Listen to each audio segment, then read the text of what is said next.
Imagine being nearly 4,000 meters underwater. The pressure there is crushing about 400 times what we feel at the surface.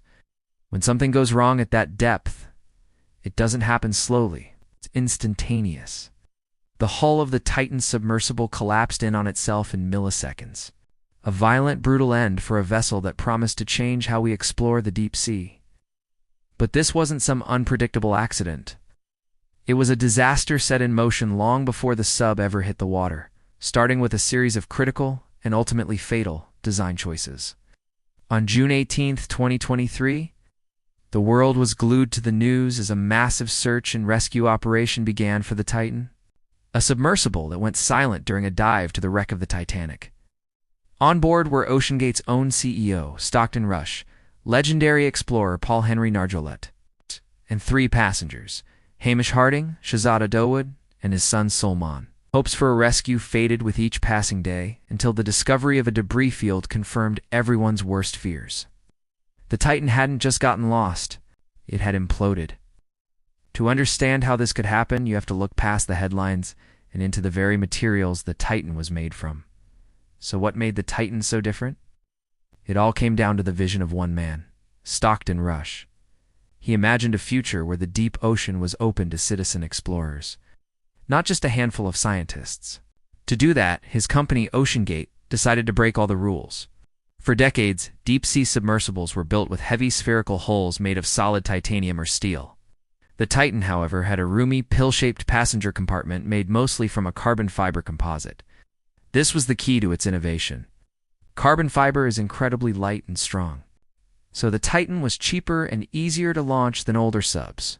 Rush felt that existing safety regulations were holding back progress, so OceanGate made the controversial choice not to get the Titan certified by any independent agency. Instead, they relied on their own real-time acoustic monitoring system, which was designed to listen for the sound of the hull starting to stress.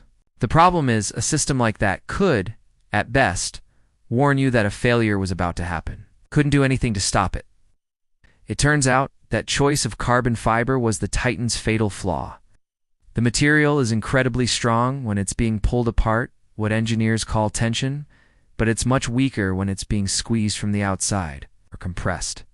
Down at the Titanic wreck site, the hull was under extreme compression from every direction. The sub's unconventional shape also created weak spots. The carbon fiber cylinder was capped on each end by titanium domes, and the joints where these two very different materials met were a huge engineering challenge. Every dive put these connection points under immense repetitive stress. Investigators now believe the hull failed because of damage that had built up over time. With each trip to the deep, the carbon fiber likely developed tiny, invisible flaws, a process known as cyclic fatigue. Reports also surfaced that the carbon fiber used might have been purchased at a discount because it was past its shelf life for use in airplanes, raising even more questions about its integrity. The very hull that was meant to be its revolutionary strength was, in reality, slowly breaking down with every dive it took. On its final journey, the Titan lost contact with its support ship just 1 hour and 45 minutes into its descent. In the silent, crushing darkness of the North Atlantic, the moment of failure would have been absolute. When the hull finally gave way, the implosion happened in less than a millisecond. Computer simulations show the carbon fiber hull buckling inward first, causing the more durable titanium end caps to slam into each other violently. The U.S. Navy later confirmed it had picked up an acoustic anomaly that was consistent with an implosion. Right around the time communications were lost, a sound that marked the tragic end for the 5 people on board. The Titan disaster has kicked off a really difficult conversation about where we draw the line between innovation and safety in extreme exploration. So what do you think? Was this a case of pushing boundaries for the sake of progress? Or was it a preventable tragedy born from hubris? Let us know what you think in the comments below. And if you find these kinds of deep dives valuable, consider subscribing for more. When you piece it all together, the picture of what happened becomes painfully clear. The implosion of the OceanGate Titan wasn't a freak accident. It was the direct result of its fundamental design and the philosophy behind it.